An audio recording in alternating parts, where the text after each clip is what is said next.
You've been doing this for a bit, and and I listened to your interview recently with Michael Rosenbaum, and the journey that you took. And what I thought was just fascinating is that, and I think that what a lot of people need to hear, and this isn't just with acting, this isn't just with this profession, this is just in life. I think it's the will to keep going, the will to believe in yourself, the will that it's gonna happen, because you're a Harvard educated gentleman. And then when you were in school, did you know that you said, okay, I'm going to do this, I'm going to do this thing? Did you give yourself a time limit? You just said, no, I'm just going to go until I feel satisfied. That's a great question. You know, I sort of stumbled into this profession. I didn't ever think that I was going to get into it. I thought I was going to, pursue a more traditional career, maybe go into law like my father did, or some form of business. And I took an elective, in college that, there was only one at the time. I believe that there's many more now offered at Harvard, but at the time there was only one elective.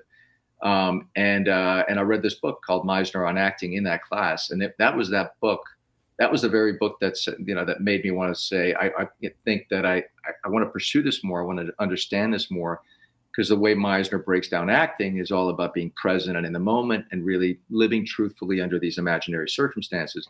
And it's not really pretending, not the way it's not his sort of his MO or his take on acting. It's really trying to live truthfully. And I thought I was so taken by that. And I was especially taken by that when I had my proverbial first moment in acting class, where I felt like I was kind of lost for a moment because I was connected with the actor. And it's like a drug. It hit me like a drug. And I was like, I got to have more of that.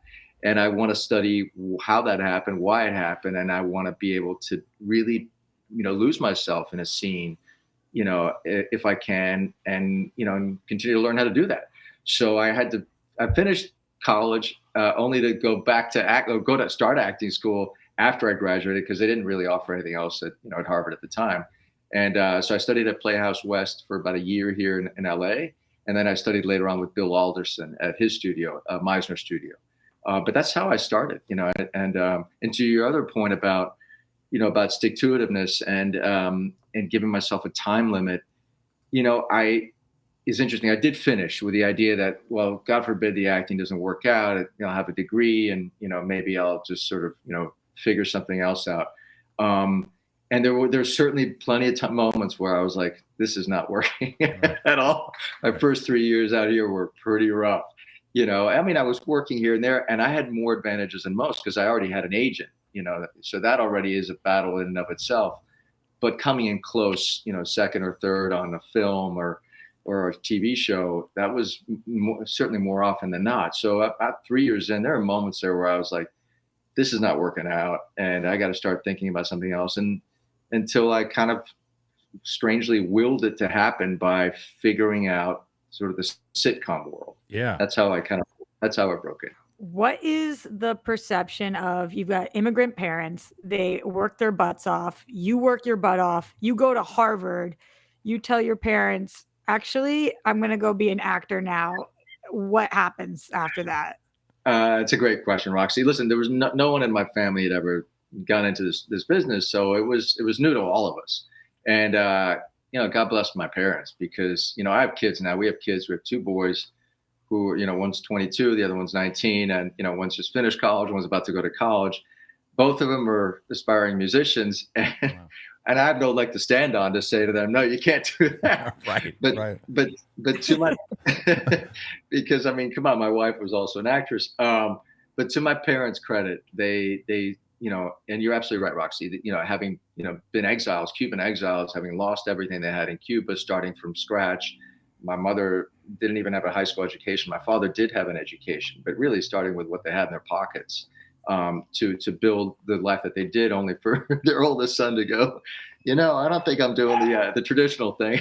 Right. And for them to be able to pivot. Sorry, that's our furry daughter.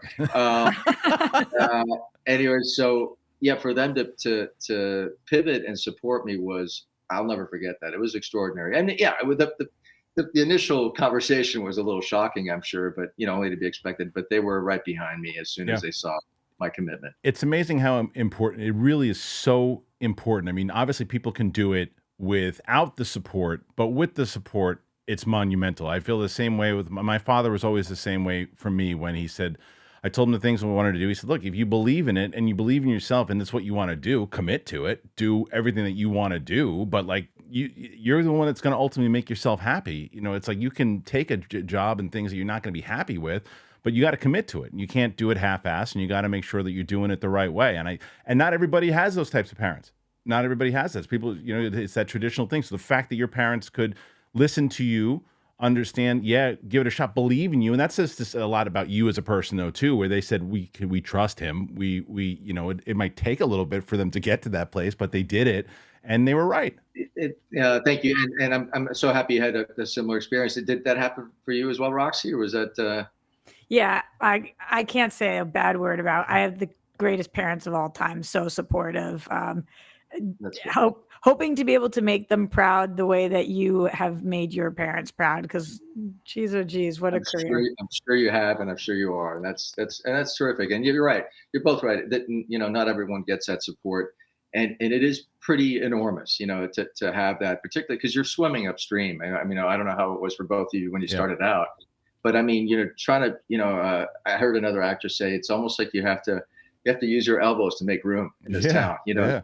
You have to kind of, you know, and you're absolutely right. Believe in yourself and believe that you have something to offer, you know, the community that, you know, maybe is not seen in a certain way, or, you know, so, and then the other thing is, I know Denzel, I've seen so many reels on Denzel Washington talking about this, but it's consistency and discipline. Mm-hmm. You know, that's a difference between a hope and a dream, you know, it's, and realizing a dream.